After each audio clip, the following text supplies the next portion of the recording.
Prani Parkantino, more politics, enti, Yamani Pengu, is a more Moyana kwa wabrochi, Emobro for Hayana GIO, Nani Panaka no cra, Mosua Carbon, Uncle Tenefri, Amraya Ninka Su, Amraya Ninka Sun to the other Yano, Nabia would your crab at China, dear no. At it, moving by me Fribushan, one I don't buy another. Yeah, Makuma, and almost a family. Nano Crana, Papana Cantino. 1 year is almost Uncle Tenefi, and I am Miko minimum de Abayame, our quem.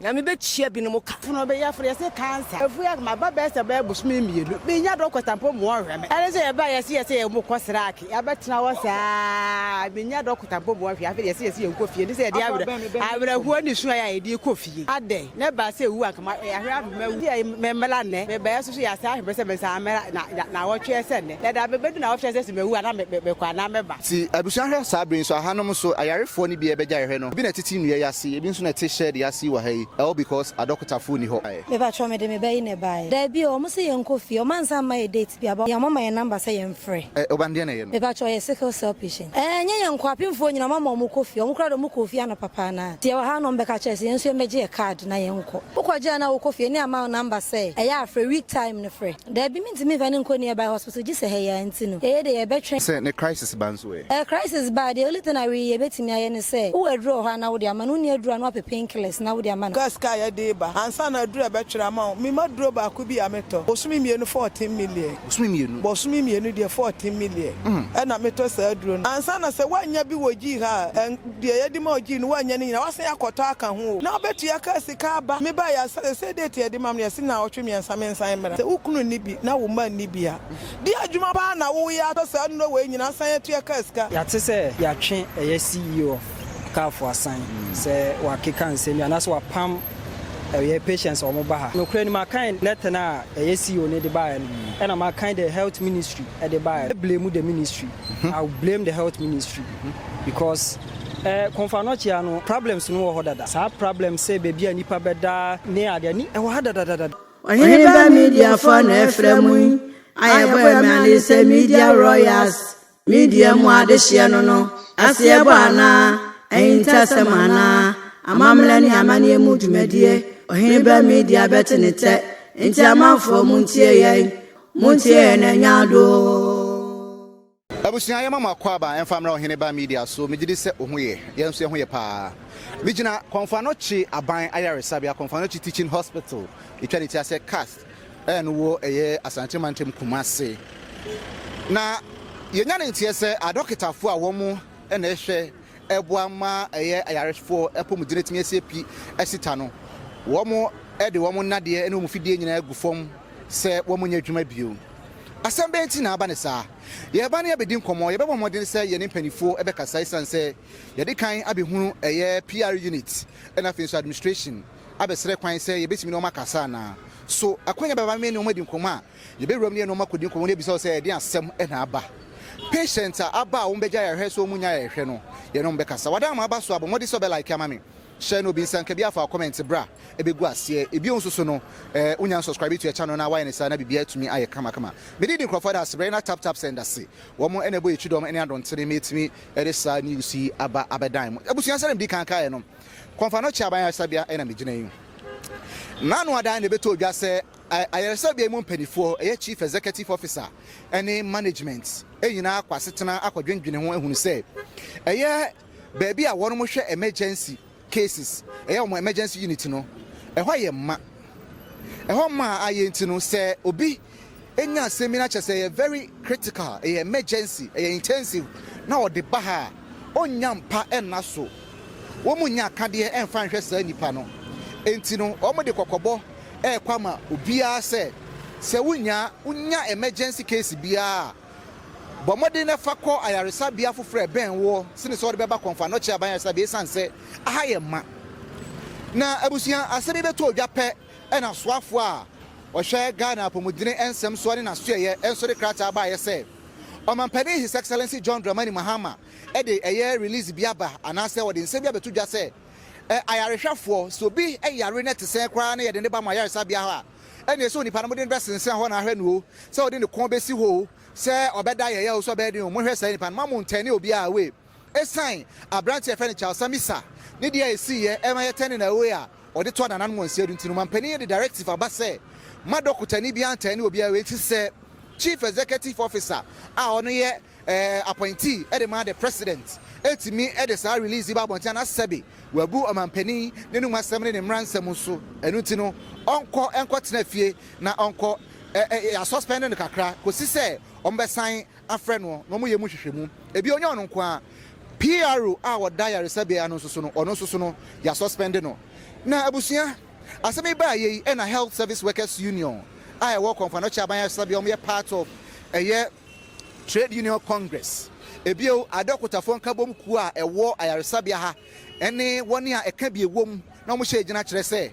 enya de se wo be adwuma ne ye adwuma kina kosi se chief executive officer oda ayaresabia nu wo mo be sign ari instate no na waba abe na adwuma na busia ene ye be ru Komfo Anokye aban ayaresabia ensem ne ye nyan pa eni ye nyan pa na o de di machi na ye rem na yen kwahwe se the situation tie e wa yaresabia mu woni aba yaresabia ye sign wo mo se mu nkofie adokotafo ni ho woni asabe chese abusua akoda wonya mfie nsia o ye sickle cell patient ne crisis abane ma me de na ba beji aduro ye se doctor ni woti sanko ya hwane date fofo abusua asem ya reho woni asabe omo asem no aye nkwane owuo a chese otimi se akato na bro na nipa no sabe wawu wo nyina ya 10 yom away areho yenko na ode yenko hwe bi kakra mami apombo ko de awrade ada wo me ho ye pa ye frɛ usen pa che frɛ bi Kate na me Kate fi hene ba me fra manchia na me bae amanchia papa bra be gina ye nchen kakra amanchia na de na ye wo ba me ya funo be ya frɛ se cancer me fu ya ma ba be se ba busumi mielu be nya dokotampo mo hwe me ele se ba ya si ye mo kwasraki abetena wo saa benya dokota bobo ahwe afi ye si ye nkofie ni se de abra huo ni su ya ye de kofie ade ne ba se wu akama ahwe afema wu omo hyew se brand wo ya si ya memela ne me ba ya so ya sa ahwe se me sa mera na wo twe se ne le da be bedu na wo twe se me wu ana me kwa na me ba ahwe me fu fie de ayi be hu de me ye me ho me ye mu ma nyina timi mpo nante na me wo mfie san me wo mfie aduana mienu ade enya awre ho se mami kafra wati pacho mate yo ye mami chese abusia he sebe hwe ne condition awo mu na ya turning away cancer ya de so de nyina nim se de atie kanwa de nyina nim se de atie enti abusia enti ahakọ ICU intensive care unit after radiology any a lot of department make say critical department or Komfo Anokye aban ayaresabia hanomu na sabri obedru hanoma still you medical officers doctors no around patients no come wo mu di omo nsem omo kanyina ne say doctors eco strike o mate say doctors eco strike yabo modern edu administration say nka ye ne PR edema Komfo Anokye aban ayaresabia ebedi nkomo die ye njanete ne say oni ho important meeting be enti oni around ye try think ebe ko administration so ni ahwe say aside PR unit no ye benya obi foforo ewo administration na ye na di nkomo so a enti a mo ma nya ne say ho nso so mpanifo ho no aye very busy pa enti omo entimi enya bre ene nkasa baro bedru Komfo Anokye aban ayaresabia ha no de a ene de metumi aka chewa ne say patients no titiri womo a womo ewo emergency care unit one there in fact dodo na atoba ha esanse adokitafo ede womo na de egu fom kire se kusi se aban no ebe reinstate chief executive officer oda ayasebia no enya de se womo ebe adwuma abusuya yento around kakra na ye ni patients ni bi so eni komo na menkasa kakra abusuya hanso maternity block afi nana ifia ko bi se one pim block na neonatal intensive care unit a mo kan se niku no na obahanso a ye hu se patients na wo mo beja ehwe no che se wo mo so dodo na aye stranded a wo mo tete abonten nyina ne se doctors eco strike in fact asem no any ayenyan pa ye ne wo mo nkomo didi mu no wo mo kire se wo mo hwe nim se aban no ititiru ene health minister ebehwe no ne Ghana Health Service atenase na oma resolve asɛm esi ɛwɔ Komfo Anokye aban aresabea ne ansana akofa oyini kese pa de abesan sɛ wohwɛ mu wɔ Asante Montana na even the middle belt na Komfo Anokye serve a lot of regions aside Ashanti region, serve Ahafo, serve Bono, serve Bono East, parts of Eastern region, serve part of Western North region. Just say nya asɛm ketwa enti enkaban no hwɛ anaso obon homoden na wetimi resolve san asɛm ya abayi ntentem animanimu a ebebo apa ansa na oyini bi aba esan sɛ obi pie mu ɔman Ghana mu a teaching hospitals no ye obese 9 ni num suo na de Ghanaian super eye Kolebu aban aresabea Komfo Anokye aban aresabea ebio Tamale teaching hospital ene enkeka ho a eka ho enti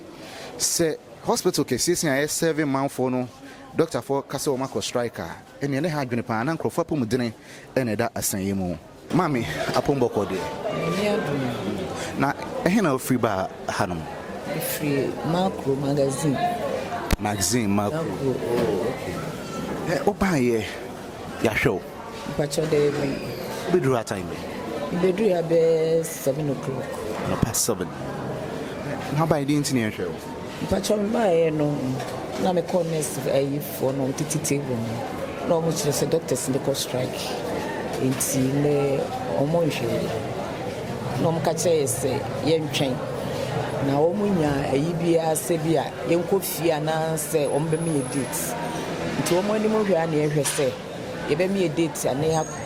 ana so ombe hwe enti ye de tete hase mami se ene ya nhwe wa ebe ha opan won o be ha me ifri sem e yare enti be ha me aside Komfo Anokye hospital for be a mewa with me akwa kwaja hwe me pacha hospital then sinche so ben by me be review of Komfo Anokye enti na mama ba hase answer na oba na won till baby ase and doctors go strike me pacha dey be dru ha na ebo no me dru na enti oti na e o say me if you say me yare na me ba hospital number na doctor ni ho no mo a ebetima ba se bi yare ne eye kese am betima furu minti me enti kompa yese na me mama doctors no enya against na no mo hwe yare ya na oti omo kire odi enti doctors no go strike me mo die sister bi na netia na no ka se omo se eniema omo de ye adwuma omo nya eni nti cause obi o kra ye no operation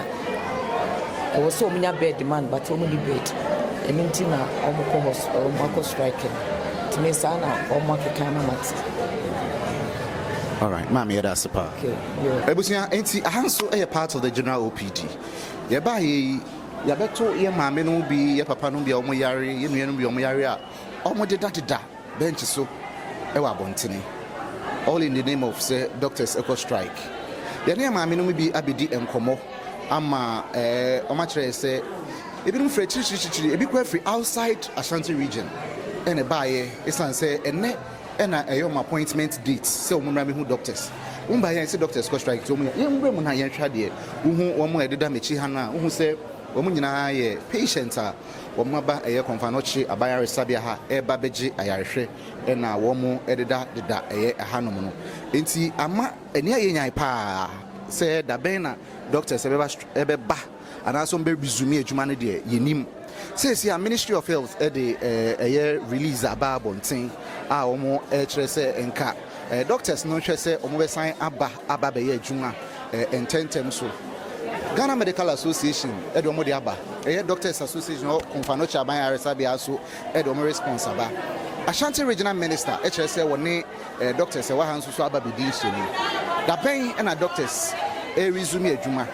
omo be hwa yare fo hwe ni ko ebu ha nyina dodo na any doctors appointment a wo mu ba abehu no mu adokotafo na nkoma behwe mu pomudini mu nsem enso omaba aba be stranded Komfo Anokye aban aresabea ha enya asanketwa se de odi kan hu ye no ye wayarefo no bebre wo ho a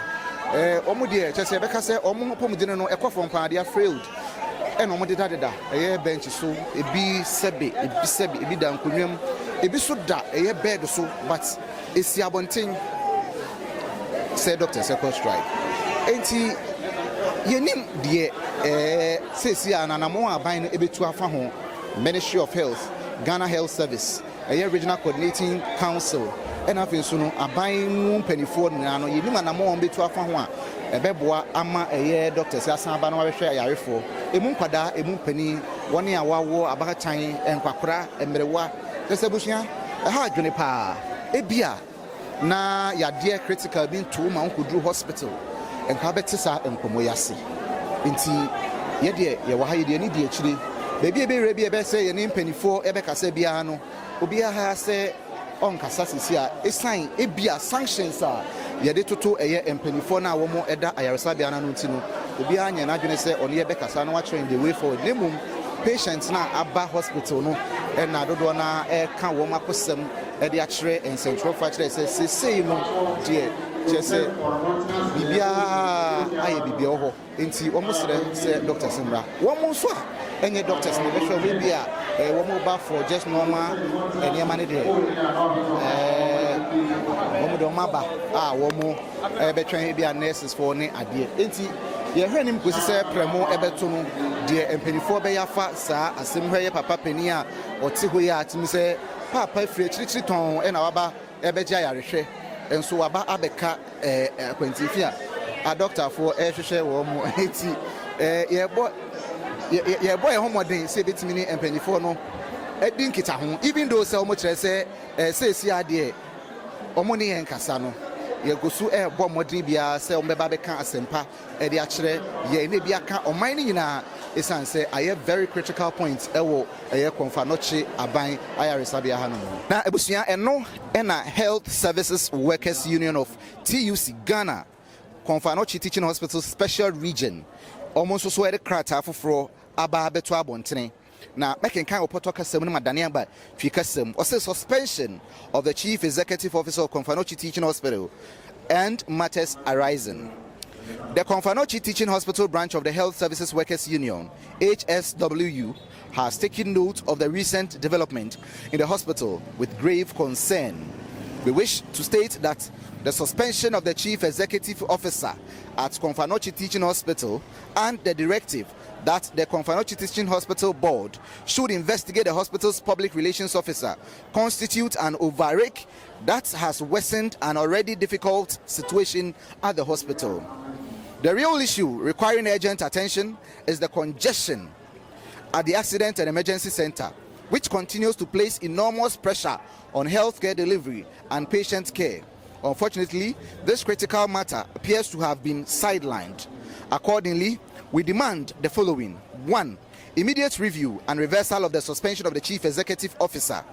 2. Immediate cessation of any directive for the Komfo Anokye Teaching Hospital board to investigate the hospital's public relations officer in relation to this matter. 3. Urgent attention should be given to addressing the congestion at the accident and emergency center. We wish to place on record our unwavering support for the CEO and the PRO of the hospital. The members of HSWU, Komfo Anokye Teaching Hospital branch, stand ready to take further action if our stated demands are not met. Remain committed to ensuring that fairness, due process, and the best interests of healthcare delivery at Komfo Anokye Teaching Hospital are upheld at all times. Douglas Kusi, Chairman. Enti when so apomodine mu adwumayefo a wo mu Ghana trade union congress ni mu ne fa e wo Komfo Anokye abanya resabia ha eno mo kire se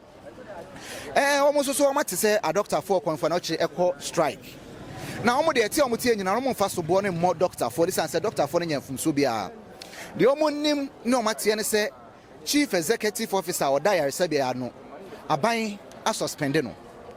eno mo se date na wo sa aban suspend no esan say anamon chief executive officer ne tuye no otusa na amon so bebo nkwa ene ajapade ho ban na say amanyofo feel say wo mu interest in ti o mo de be amanyosem no ma suspend CEO ne de ene wo mo fu aso say ma doctor for madwuma e wo Komfo Anokye aban yaresa biem ha kosi say minister for health ene aban no e be sign ari instate e chief executive officer no o mo chese ade ba ko enyu so kra ne say health ministry na say ade aba say a board that hospital yano no investigate a PRO that a hospital yano san say wabeka kire yen say emergency unit e wo Komfo Anokye aban yaresa bia ha no aha ye ma enti se obi free abonten ba na say critical emergency no mo de ba omo ntimi hwe say nipa no omo say na no krasema me kan ye ene madan mo tamfo ya na enti One health service workers union no kyerɛ sɛ amanyɔfoɔ ne titiriw ne ɛyɛ minister for health Ghana health service aban nankasa cabinet any mampani his excellency John Dramani Mahama se kyerɛ ɔmo se anka nkyerɛ so afɔ no man to ɔmo nan ensi fam na enne kosi ne kyerɛ man reinstate chief executive officer ne dia doctor for emeye adwuma wɔ hanom enne ɔkyena ka ho ene na de besi esan sɛ emergency unit no ene wɔ sɛ nka ban no hɔ adwuma na sɛ obetire mu anase obebie bia ka ho afi hospitals a yesisi awi a yemmia no fa doctor for ne hospitals nurse for nkɔ yɛ adwuma no ena sɛ wɔse kɔ mutu ho anamɔ na sɛ wodi wani brɛ eba besuye chief executive any PRO so all because some aba bontia beka no kra ne de wo mo twema wa enye yie enti health service workers union a trade union congress won so kyerɛ sɛ wo mo de omofo adokotafo ne so wo mo madwuma ne madwuma kyena kosi sɛ aban no ene asoye hwɛ apomudine ho nsɛm ɛbɛyɛ de sɛ ne fata esan sɛ wontimi meka sɛ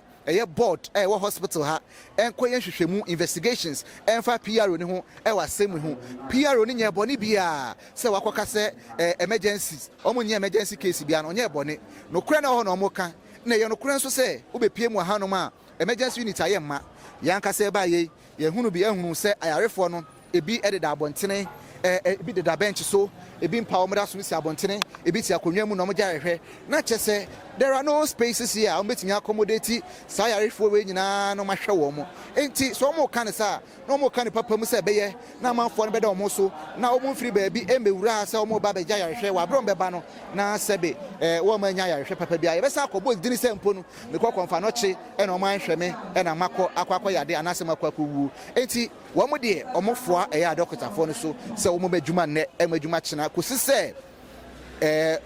aban mu mpanifoɔ ne mpanifoɔ bɛ na ɔsoafo a wɔno ɛna ɔda asante mantem na no na wo hwɛ de ama his excellency John Dramani Mahama yɛ honorable doctor Frank Amoakohene wayɛ doctor ni wɔ ayaresabea mu pɛn wɔne ayaresabea we mu mpanifoɔ aba bɛtena sabea nhyiamu mu na owie no ɔne nsɛntwerɛfoɔ kasae yɛntie na asɛm ne bi. Okay, thank you very much. So following the issues that have been happening, I spoke with the health minister and on his direction, then to take steps to see how best we can have these issues resolved. So we came to meet with the union leaders to get their perspective and see how best we'll be able to resolve it. Thankfully, we've reached a resolution.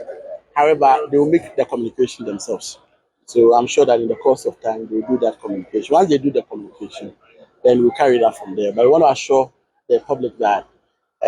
Ashanti region is central when it comes to health delivery, but we carry the burden of both the northern, the middle, and the Ashanti itself. So if we have our only tertiary hospital breakdown in this manner, then most definitely it's going to affect us. So we're taking all the steps in making sure that these issues are de-escalated, most importantly, because once it lingers on, is the patient that suffer, so that we'll be able to have that. So I want to thank the health minister, the union leaders for their cooperation in this whole issue, and thank the RCC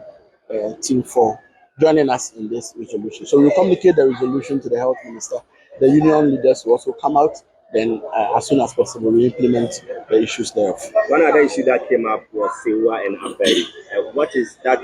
stumbling block? So for Afari, Trade and Ofuruku, we are doing equipment installation. We have gotten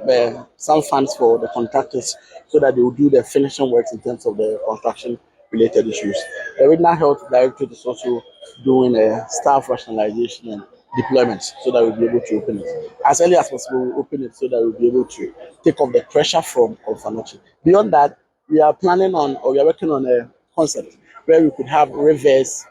referrals. So,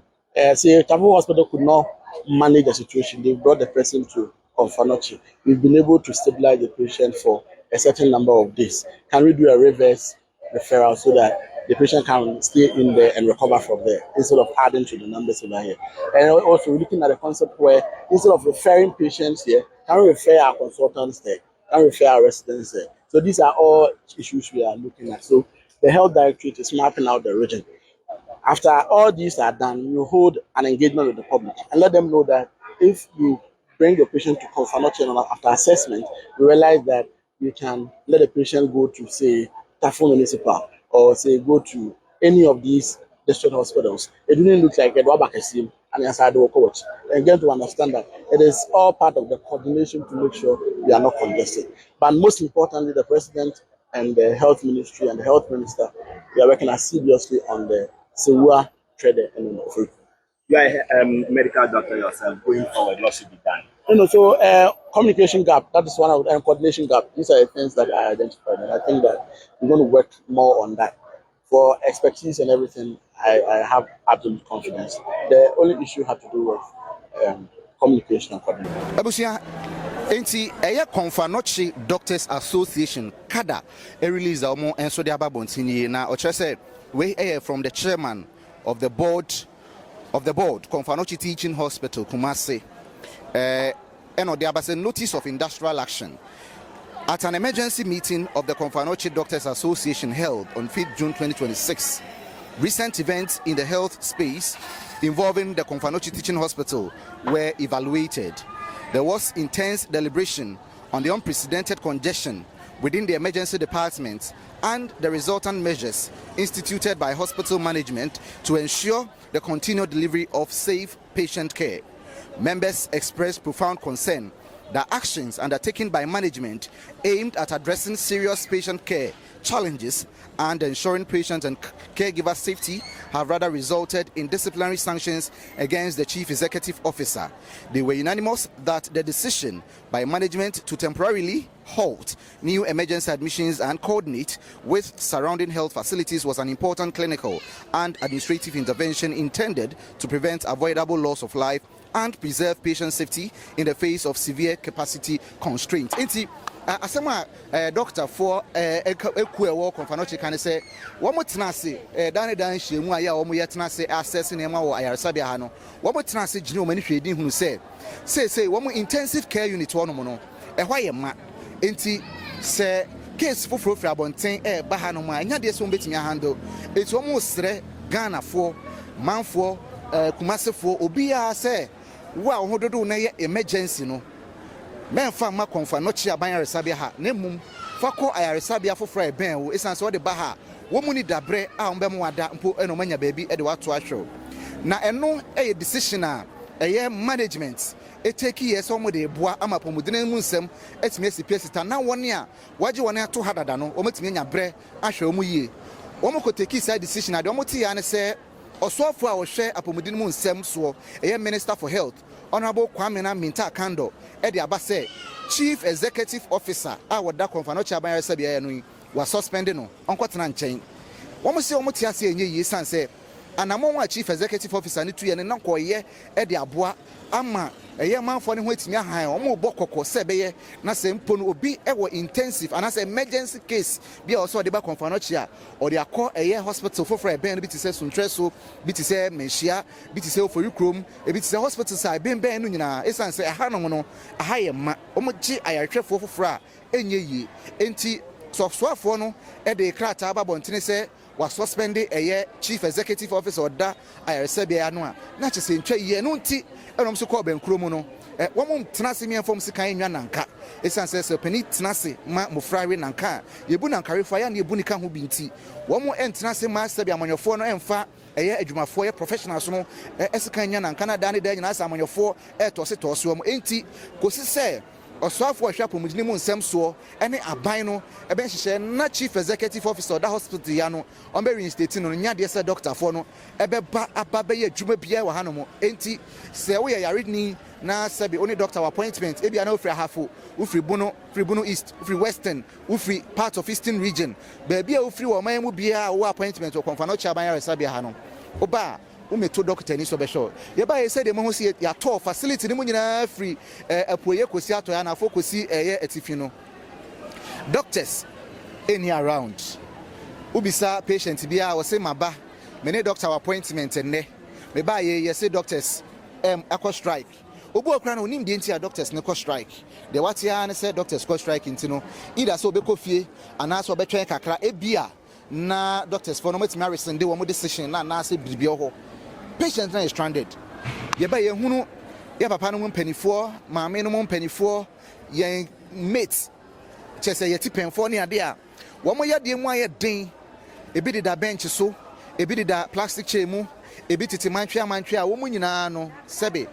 omunya doctor ni bia ma na attend to omo enipa na yebebre even though said de bia nipa do so hanom no enipa na yebebre san say doctors say betimi attend to omo na nka omo so ate no the doctors are not attending to them because they are on strike inti amado nipa do na wo mu hahi apoto ho a che say wo mu hunu de omo nye kra eti abusuan hwe sabrin so hanom so ayarefo ni bia begya hwe no ebi na titi nua yasi ebi nso na te share yasi wa hai all because a doctor fu ni ho eti oma ye stranded pa na me nua ba bi wa ha ma oma me na yen kasa kakra na afi yen hwe sign na name ekọ oba papa mboko de nyankopon adom pacho me ho ye na ye fro san free na bae me pacho me di free ma mit kroma ya wo di free ma ti kroma ka kroma hefa me ta adwunase me pacho wan kasa na yare na do bi na bae me pacho me de me bae ne bae na oba ye o ma hwemo da bi o mo se yen kofi o man san ma ye date bi aba mo se ya mama ye number say yen free o mama mo number say mo free musa da doctor for na ba me pacho na oba ndie na ye no me pacho ye sickle cell patient oh so na wa ba hospital na doctor ni ho be hwe oba no nya yen kwapimfo nyina mama mo kofi o mo kra do mo kofi ana papa na na nurses ni be ka kire o mo say doctors mbambe hwe o mo nti o mo kofi ti ye wa ha no be ka kire se yen so e meje card na yen ko nti ye ni de iti card no mo cheche wo inside no enya se mo kwagya me ahwe mo kwagya na wo di kofi wo kwagya na wo kofi ni ama number say eya afre week time no free na hwe say bia doctors e resume o mo be adwuma nti apimfo nyina so e mo bia kofi apimfo nyina kofi nti se obey ne den wo de ne ko nearby hospital ana say wo ye den da bi minti me va ne ko nearby hospital ji se he ya nti no ye de ye be twen na week time so de o maka no ya frɛ na ya hwɛ sɛ ye mbra na ya ba na sɛ ne crisis banso e crisis bad the only thing I we betimi aye ne say wo aduro ho na wo de ama no ni aduro na wo painkillers na wo de ama no ana say wo pe nearby hospital na wo de nako but no cry ntimi nso ano na ye nso cry ni aduro ntinke ye ba se ye ba beji aduro oba no wedi mfi say I was 6 years asemi ayare ho pa me nua ba me da se wate nso me das nti hwɛ akwada mfi nsia sickle cell patient oba abeja yare hwɛ oba ya yes doctor ni around nti akwada asebe o sickle cell yes ande ni kofie ne crisis aba abusia obedru Komfo Anokye me ma me wa me men kakra na onka bibi kakra nche be san se ma me abrewa frifie ton aba yare sabia ma me apombo ko de ma me hena free buy me free asante be kwai ton o hada da na se ne ya na oba me ba wa ha me ba ya dwuma wa ha nti me ba ne nchen wa ma ameja yare hwe enani 3 days okay me ba ma ba ha dada ama ya hwe me okay ya hwe me na ene o ka se me mfa me ho mekire tu ba ya hwe o de o me ba ye ma ya hwe me nti ya hwe obi aba ho akra ya hwe sa ya ya me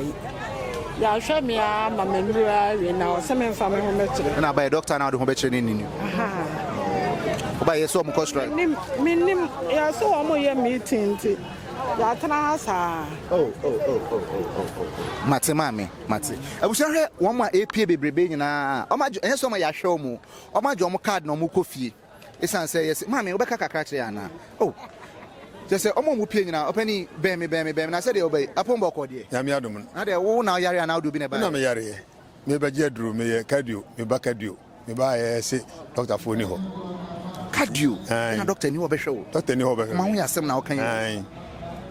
ma ba me ama me 6 months jina na me ba review ba am see doctor phone ho Thomas ama me say 29th na me mra 29th of this month na me say free hina ba me free ko abusu kruwa that's it so me kra me de ye say me de me tikuma se ya obi free for jama north na aba oba clinicals we da ba sa fe no san aba orokwa de ya ma no July ebi dim ya mo July 13th July ne de ma no 13th July ma me aden na obo afusa ne bo afu aden na okasa kasa aden kura ni pa kanti no mo politics enti ye mani pangu esa mo yire no mo kura kwa wo abrochire ye mo brofo ha ya na ji yan yo na nipa na ka no kura mo so waka bone onko tena fie ne emre ye ni nkaso nti de ode aye no e bia wo de kura be chan ne de no ate ma no free hine ba ye mi free bo shan wa na do ho ba ya na be mi a makoma eni makocha yi no ana omo se me famra na no kura na papa na kanti no mo yere sa mo so onko tena fie ana ya ahwe ya me ko minim de be ye me e wo kwam na me be chia bi no mo ka abusia asem no e bia otenche ya hu se de critical tie e ya reho pa hwe ma me se na koma akoma ya rezo enya ya de edidi ago na wo ba be ja hwe yesi doctor no papa ohuye Jana dum ye ofi hina ba me ba hina ko ben me ba me fa se na kan 5 days me so me ye mo ma madura me so fa me kire esura se me ba nso a still now o ma maduru o ma ko mo 30 na me samla 30 kan 5 days you so be ye ka mo chiro kra duro ma me se bi age duro ko no mo chiro duro bia ma so me ko na me ho na me ya na me ko me ye mo so so se de na ye me so fa me ko me ko ye de o so me sa pe fufuro ko so my ba neck on 5 days me ba mo say ni na ba ye ma ba mo am he enu an say wo se ko ade cha no ba ko edisi anu ba isi an ba mo se 30 na say me ko na say nyame an ma mo ko wa na me oh papa kafrawati na pe ayase bia ben ko wati se de be me ko be fufuro me ko be fufuro abusia me obeka bi dodo ho ye nyankopa ado wa na ba ya na be hwe obi me ba cho me maame e de na yo maame me maame cancer de we na funasi aye no onye izo se wontimi wono wontimi ntana so no wontimi nya no hwe last week ne ba yo mo se ai doctor no ne ko en so the same thing ba sa and say enya debut oh my mood ni free ne ba ya de ni free amanchia no wa o ayi manso ton ne de ni free ba yo hospital bia me mo akon bitimi hospital na ben no mo se agi se gi ya ne de ni ba be I know ye bless and so by am say doctors be bad ben and o ma date o man kan hwe afi no mo be me date say date say ne yen sa amfa ne mbra nipa nso na yi nye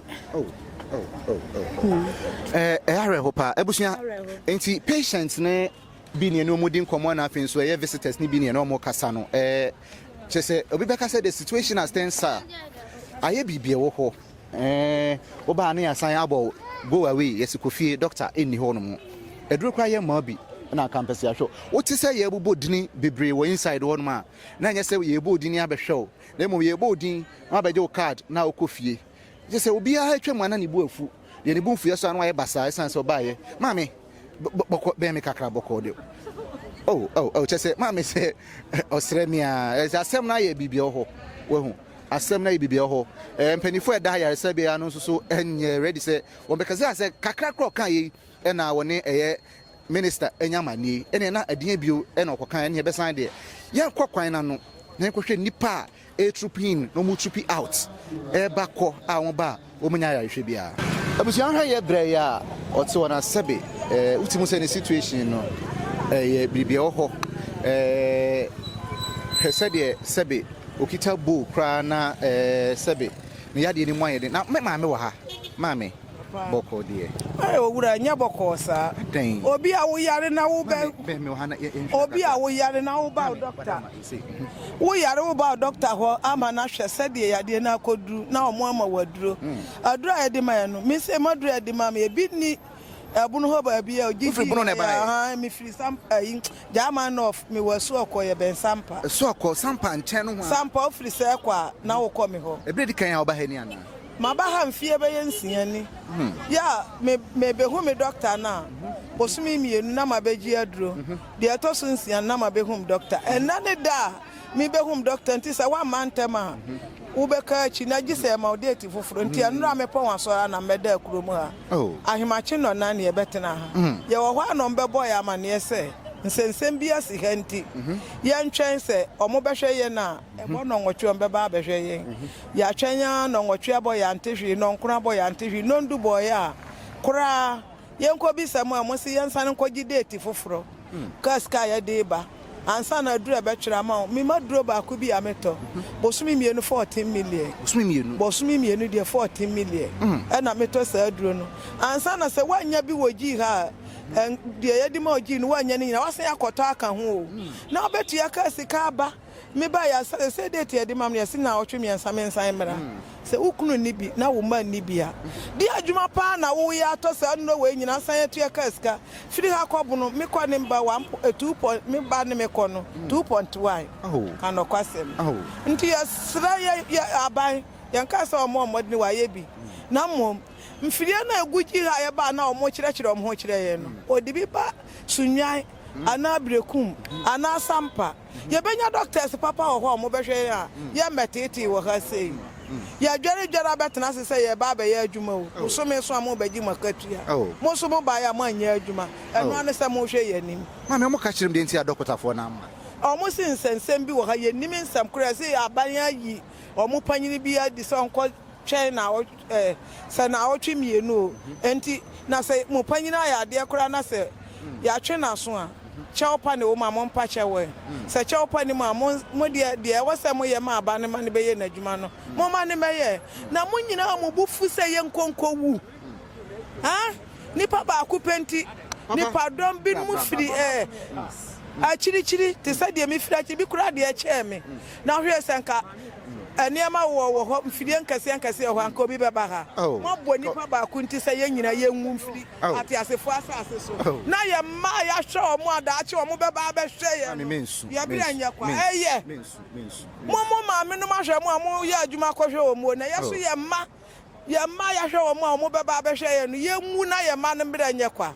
ka no kore de o mo ye ye Asem nyina no me ni bibia na menim se nyame a wamfa ni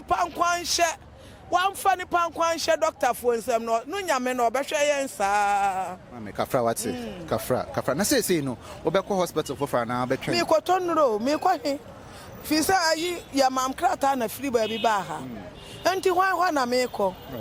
wo san ko kwa wo ayi nyina wo ha sei wahu gi nkete so uti pai wa ya de na ya wa ya de wa ba me makoma me ha me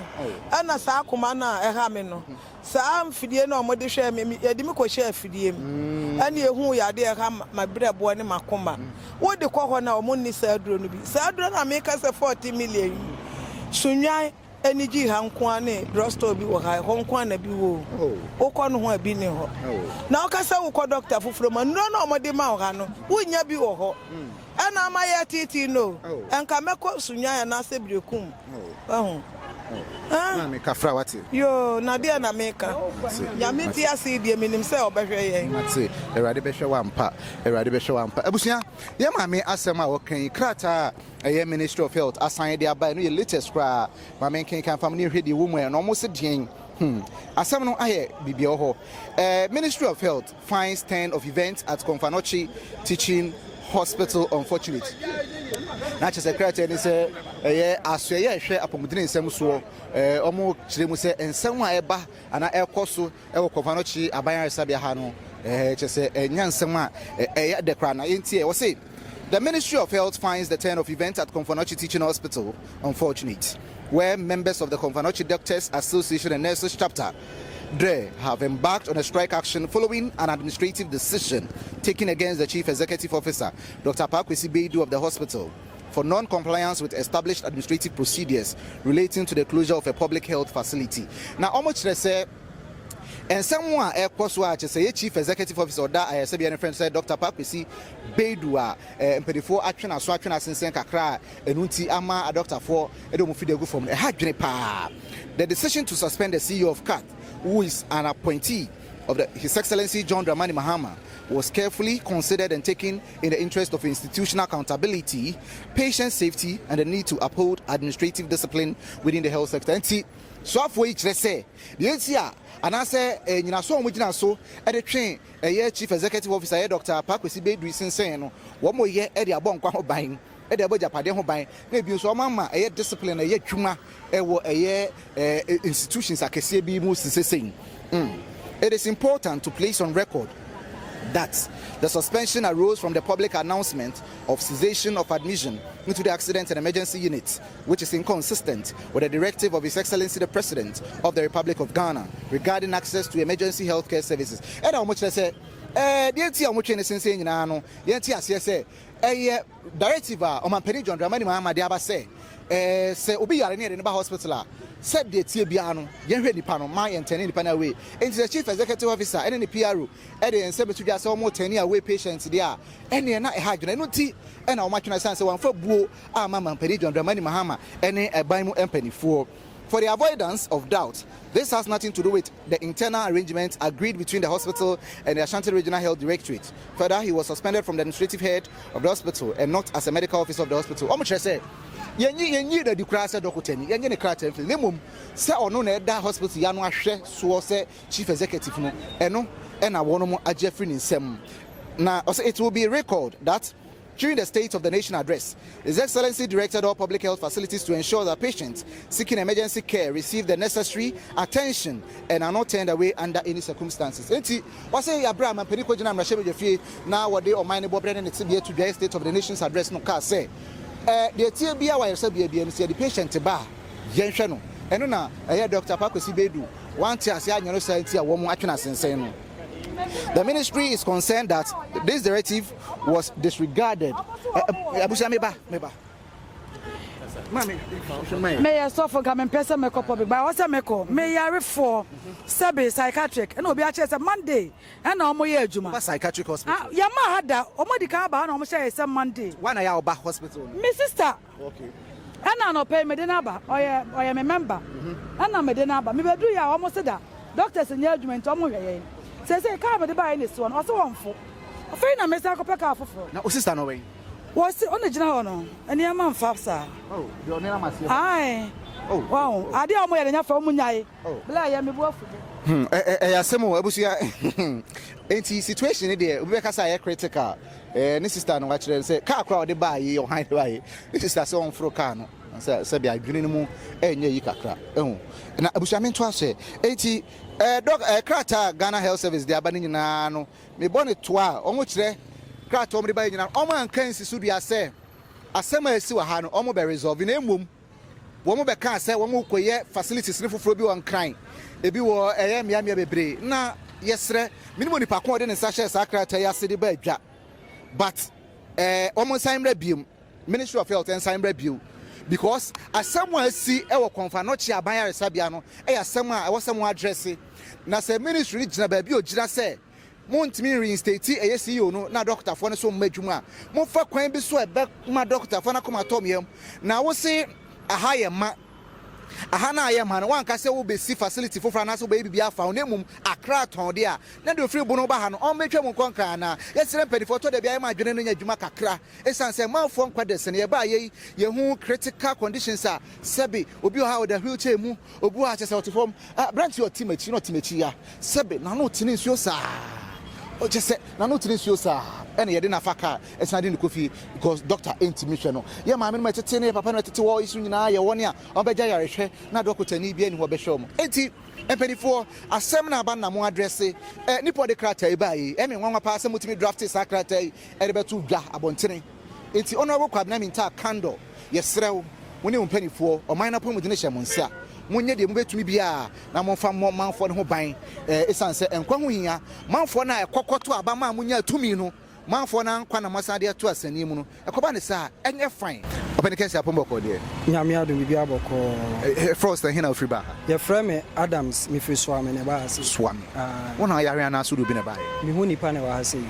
oye odien oye me wofa e de na ye wofa me wofa yare accident kakra no nya ne de ne ba ase but omo na akọ surgery omo ye ni surgery omo de na akọ theater na from now was you doctors obekọ no you say doctor ni ho say na ya te say ya twen CEO of Komfo assign say wa keka nsemi ana so wa pam patients omo ba ha na me de no kra ni ma kind letter na CEO ne de ba and ma kind the health ministry e de ba no me blame the ministry I'll blame the health ministry because Komfo Anokye no problems no wo hodada sa problem say baby anipa beda ne ade ni e wo hadada so me when he said this is the way CEO no obefa so a obesolve problem say one take this critical year omomba also akotwetwense mebriaba so I am urging the doctors to come back and treat our patients for us. They should carry the Ghanaians, we the sick ones. Man share the ministry no omo yare a omo so omo yare Ghana how they are going to abroad. So we are urging the doctors to come back to work. and treat our customers for our patients for us. Mati Adams. That's the part. Abusia enti ye jina ye no Adams na akosemi so na ye de mwasia. Oheneba Media ye ni di nsemi echi. Dane dan ne betu na mo abahane abehwe bebi a ensem no akwakowie. Doctors ne beba da ben. Ministry of Health na mo be na wo mu etuo. Komfo Anokye abanya resabia na mo be na wo mu tuo. Patient ayete no ma we mu so na mo be no mu tuo. Emu oya. Emu odene. Yesre sempeni fo betu. We nyame asem. Meti so bi ka say ye bo nyame mpaye a. Ye mu nyame mpaye bi a we nyame asem. E ya manyofo aso odin ti na we yaba. Enti ye mfa nkose nyame nkobọ mpaye. Wo mu nye de ese na fata. Na hospital no facilities here on betimi dey admit in pado no mo nyama wo mo na bio wo mo insan anya reinstatement so mo nyi wende e wo mo masem na kwa be fa so a doctor fo beba abehwe patient na ehia hwe nkwada me bicycle cell patient wo mo wo cardio problems wo mo na yebubuo wo mo apenfo ne ade ebusua be ahomete me dey in Komfo da sebra yo Oheneba Media tap send and a boy chidom na don sene e meeting be fast news here the bro when you download the Play Store and say App Store now download the tap send promo code Oheneba oboshima benya bonus ni bi account sika na bibia to me aye kama pa better must say some moje bre na mo hwe me and me prince and ye to na mo abechinchi mu a fiti ano pa ye ba ye Komfo Anokye abanya sabia bisi sabre a moti yankan yakra mu nyina Oheneba Ejeni Makunie, the CEO of Oheneba Media. Many anom Ghana for more Europe, UK, Canada, and America. And me was sent pebi de mao. So person will send this car, Emma Obusunya for, and wado for Ghana, and na tap send the ana make come for amount. Na the mama niji omokra and say, Omu rate was through. No charges. Afi wasa bo sika ho ban ma. Say your mobile money accounts, and our bank account, and I will send this kana kotumua. Simakro pe. Na wansa kan Ghana. De ohia ne say obefa o mobile phone na wako Play Store ana App Store na download tap send app no egu phone so. Kayo se wo send dia obebusa o promo code eno ane se odo Oheneba keke no ahye ho. Wo Europe a obema o €5, wo UK obema o £5. Oh, America and Canada so ubenya $20 Oheneba keke nti. Na mo am wo UK no kra de me was send debi de mamo. Ubetimi create wallet account e wo tap send wo so. Ebre bia rate ne be kosoro no. O dia ne se ube save ska wo ho na ebre pem no se wo gan no be bia wo bia no na wo the wallet account no ato de opese de to bia. Tap send papa no. Oheneba Media for na efremu. Ayebo me alise Media Royals. Media mu adehye no asiebo ana einta semana amamle ni amane mu dwumadie Oheneba Media betenete enti amanfo mu ntie ye na nyado